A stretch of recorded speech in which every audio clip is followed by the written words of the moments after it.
Ancient Egypt या तो फिर प्राचीन मिस्र एक ऐसा सिविलाइजेशन, एक ऐसी संस्कृति है जो संसार भर में सबको अचंभित कर देती है।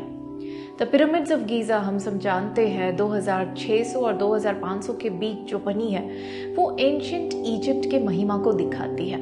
एंशिएंट इजिप्ट के लोग जो है उन्होंने अपने समय में medicine, engineering, art, architecture, astrology, जादू, टोना, ये सब में वो माहिर थे। फिरौन राजाओं के समय में जो जादू को और टोना को कंट्रोल करने वाले उस समय के पुजारी थे, और वो पुजारियों में अलग अलग लेवल होते थे और अलग अलग लेवल के अलग अलग पद के जो पुजारी है अलग अलग प्रकार के जादू, अलग अलग प्रकार के टोना करते थे।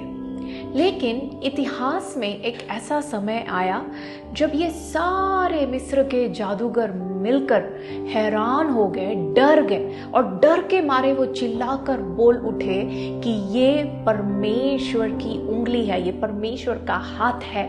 This is the finger of God. सलाम दोस्तों, स्पिरिचुअल मॉसेस के ये नई एपिसोड में आप सबको स्वागत करना चाहती हूँ।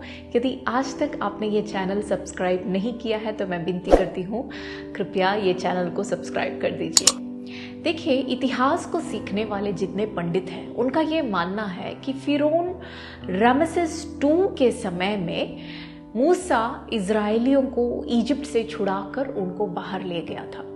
उन दिनों में ऐसी प्रथा उस समय में ऐसा था कि उस वहाँ के जो जादूगर होते थे, जो वहाँ के पुजारी होते थे, ये सब मिलकर जादू टोना कर फिरौन को बचाने की कोशिश करते थे। उनके देश को बचाने का जिम्मेदारी उनका था, और उनके टोना और जादू के जरिए वो उनके दुश्मनों के ऊपर हमला करने का या दुश्मनों को नाश करने का भी उनके ऊपर एक जिम्मेदारी था।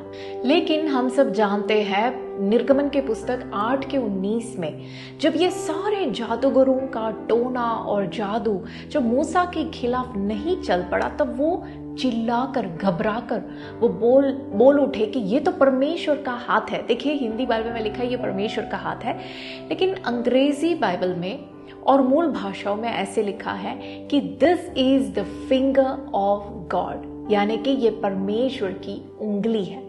तो यदि आज मैं आपसे ये बताऊं कि यही परमेश्वर की उंगली आज आपके साथ है, तो क्या आप इसे विश्वास कर पाओगे?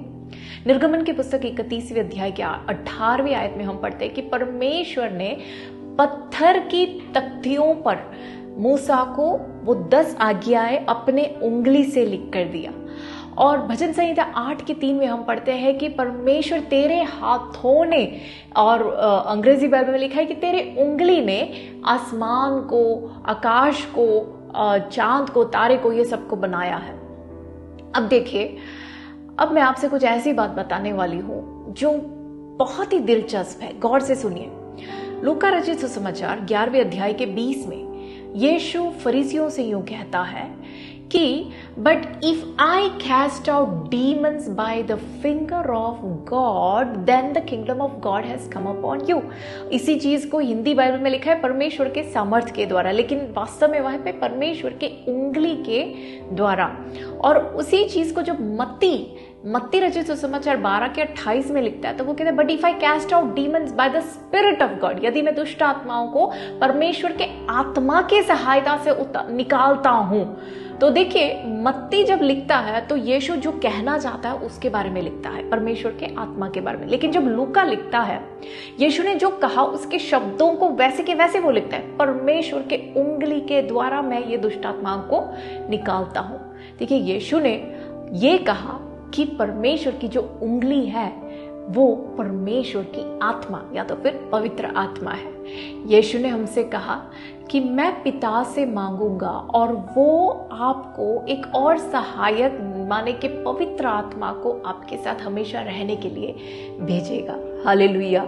परमेश्वर की उंगली जिसने उत्पत्ति 1 अध्याय में सब कुछ रचा, परमेश्वर की वही उंगली जो 10 महामारी को उस उस मिस्रियों के ऊपर भेजा, वही परमेश्वर की उंगली जिसने 10 आज्ञाओं को पत्थर के ऊपर लिखा, वही परमेश्वर की उंगली आज आपके साथ है मेरे भाई और बहनों।